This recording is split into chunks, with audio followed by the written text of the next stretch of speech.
வணக்கம் அன்பர்களே. இது சாதாரண வீடியோ அல்ல. இது ஒரு தெய்வத்தின் சத்தம் பற்றி, ஒரு கோபமான கண்ணோட்டம், ஒரு பரிவான கருணைத்தொடு. இவை இரண்டும் ஒரே உருவத்தில் வாழும் தெய்வத்தைப் பற்றியது. அழகும் முக்கிரமும் ஒன்று சேருமா? தாய்மையும் யுத்த வீரத்தன்மையும் ஒரே உருவத்தில் வாழ முடியுமா? ஏன் இல்லை? அப்படி இருக்கிறாள் ஒருத்தி, சங்கடத்தில் அழைக்கும் கடைசி நம்பிக்கை. தன்னை சுடும் தீயை தன்னுள் இழுக்கும் சக்தி. அவள்தான் சோட்டானிக்கரை பகவதி அம்மா. கேரளாவின் இதயத்தில் ஆயிரக்கணக்கான பக்தர்களின் உயிரில் இருக்கும் சக்தி. இன்றைய இந்த வீடியோ ஒரு கோவிலின் வரலாறு மட்டுமல்ல, மனித உணர்வுகளுக்குள் பாயும் பராசக்தியின் பயணம். கோவிலின் புனித வரலாறு. சோட்டானிக்கரை பகவதி அம்மன் கோவில் கேரளாவின் எர்ணாகுளம் மாவட்டத்தில் பெரும்புழா என்ற நதிக்கு அருகில் அமைந்துள்ளது. இது ஈஸ்வரன் மற்றும் பகவதியின் சக்தி சாத்திர ரீதியான கூடுதல் சக்தி பீடம் என அழைக்கப்படுகிறது. வழக்குரை ஒரு காலத்தில் தெய்வங்களை நம்பாமல் வாழ்ந்த ஒருவர் கோவிலுக்குள் அம்மனின் சன்னதியில் நுழைந்ததும் உடனே குருதி வழிந்தது. அவனுடைய பாவங்கள் உடல் வழியாக வெளியே வந்தன. அந்த நாள் முதல் பாவங்கள் வெளியேறும் கோவில் என்று பெயர் பெற்றது. இதன் மூலஸ்தானம் அசுர சக்திகளை அழிக்க காளியாக வரும் பராசக்தி என்று நம்பப்படுகிறது. பகவதியின் பரமசக்தி பகவதி அம்மன். காளியின் ரூபம் மீனாட்சி, லலிதா, சரஸ்வதி, லட்சுமி, எல்லா சக்திகளின் சங்கமம். இங்கு தினமும் 3 வேளைகளில் 3 ரூபங்களில் அருள் பாலிக்கிறார். காலை சரஸ்வதி ரூபம், மதியம் லட்சுமி ரூபம், மாலை காளி ரூபம். இந்த முறை மற்ற எந்த கோவிலிலும் இல்லை. நேரம் மாறும் சக்தி. இது சோட்டானிக்கரையின் தனிச்சிறப்பு. பைத்தியம் போக்கும் பரிகாரம். இங்கு தினமும் மனநலம் பாதிக்கப்பட்டவர்கள் வருகிறார்கள். சங்கிலி கட்டி, சிலர் மூச்சு திணற, சிலர் பேச முடியாமல். அவர்கள் அம்மனை பார்த்தவுடன் தன்னைத்தானே அடக்க ஆரம்பிக்கிறார்கள். மனநோய்கள் பாவ பரிகாரம் செய்ய வேண்டிய அளவிற்கு தூரப்பட்ட ஆத்மசக்தி. அதனால் இந்த கோவிலில் ஆவி, பிசாசு, தீய சக்தி, மனரீதியான பிணிகள் அகற்றப்படும். குருதி பூஜை இரவில் 8:45 நடக்கும். சிவப்பு திரவியத்தால் பாகுபட்ட தளத்தில் காளிக்கு அர்ச்சனை செய்யப்படுகிறது.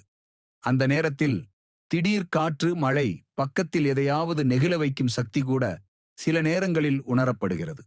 வியப்பூட்டும் உண்மைகள். 3ஆம் கணத்தின் எழுச்சி. சிவப்பு நூல் கட்டும் விரதிகள். சில சமயங்களில் தொட்டு வைத்த இடத்தில் சக்தி உணர்வு அடையிற்று என்று சொல்வார்கள். பாவசுமை பாறை பிளந்த நிகழ்வு. பாவம் மிகுந்த ஒருவர் ஒரு பாறையில் அமர்ந்தவுடன் அப்பாறை 2ஆக உடைந்தது. கோவில் கட்டடத்தில் இயற்கை குரல்கள். சில நிமிடங்களில் காற்றில்லாத இடத்தில் பறவை அலறும் சத்தம், துளி சுழரும் சப்தம். இதற்கு பொதுவாக பகவதியின் கண்களின் கணிப்பு என்று சொல்கிறார்கள். திருடர் மனநலத்துடன் திரும்பவில்லை. அஞ்சலி பெட்டி திருடியவர்களுள் ஒருவர் மனநலம் இழந்து கோவிலில் மன்னிப்பு கேட்டதும் தான் சீரடைந்தார். மாலை நேரத்தில் நிழல்கள் பின்தொடரும் உணர்வு. குருதி பூஜைக்குப் பின் சில பக்தர்கள் தங்களை யாரோ பின்தொடர்கிறார்கள் என உணர்வது. சிறப்பு வழிபாடுகள். மகம் தொழல். மகம் நட்சத்திர நாளில் பகவதியை தரிசிக்கும்போது உயிரின் வியர்வை சுத்தம் செய்யப்படுகிறது என நம்பப்படுகிறது. நவராத்திரி விழா. 9 நாட்கள் 9 சக்தி. இங்கு ஒவ்வொரு நாளும் அம்மனின் அலங்காரம் மாறும். காளி, லலிதா, தனலக்ஷ்மி, வீரவத்ரி போன்ற அவதாரங்களில். வெள்ளிக்கிழமைகளில் தீப அர்ச்சனை. தாய்மையின் சக்தியை வெளிக்கொணரும் ஆன்மீக தீபங்கள். இதனுடன் வரும் வாசனை கூட மனதை பரவசப்படுத்தும். எங்கு, எப்படி செல்லலாம்? இடம்: சோட்டானிக்கரை, எர்ணாகுளம், கேரளா. ரயில் நிலையம்: சோட்டானிக்கரை ஸ்டேஷன். விமானம்: நெடும்பாசேரி, கோச்சின் ஏர்போர்ட். வழித்தடங்கள்: கேரள சாலை போக்குவரத்து கழகம் சிறப்பு பேருந்துகள் இயக்குகிறது. கோவிலுக்குள் செல்லும் நேரங்களில் சுற்றுச்சூழல் ஸ்மோகில்லாத பக்தி மண்டலம் போல இருக்கும். சாஸ்திர நம்பிக்கைகள். சக்தி வளர்த்த வாக்கியங்கள். இங்கு மூச்சை விட்டு அழுதவன் மீண்டும் வாழலாம். சங்கடத்தை எடுத்துக்கொள்வதற்கான சக்தி இங்கு செயல்படுகிறது, நிலைத்த தவம் போல. மனக்கவலை. ஷஷ் தேவியின் பரிகாரம். பகவதி புனித நீர் போல தூய்மை செய்யும். இது வெறும் ஒரு கோவில் இல்லை. இது ஒரு சோதனை காலத்தில் நம்மை துணை கொள்கின்ற சக்தி.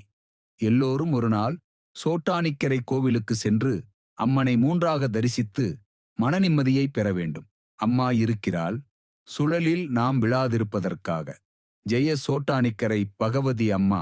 இந்த ஆன்மீக பயணம் உங்களை செருப்போடு ஊர்தலாக இருந்தால் லைக் பண்ணுங்கள், பக்தர்களுடன் பகிருங்கள், சப்ஸ்கிரைப் பண்ணி ஆன்மீக வட்டத்தில் நீங்களும் இணைந்து கொள்ளுங்கள்.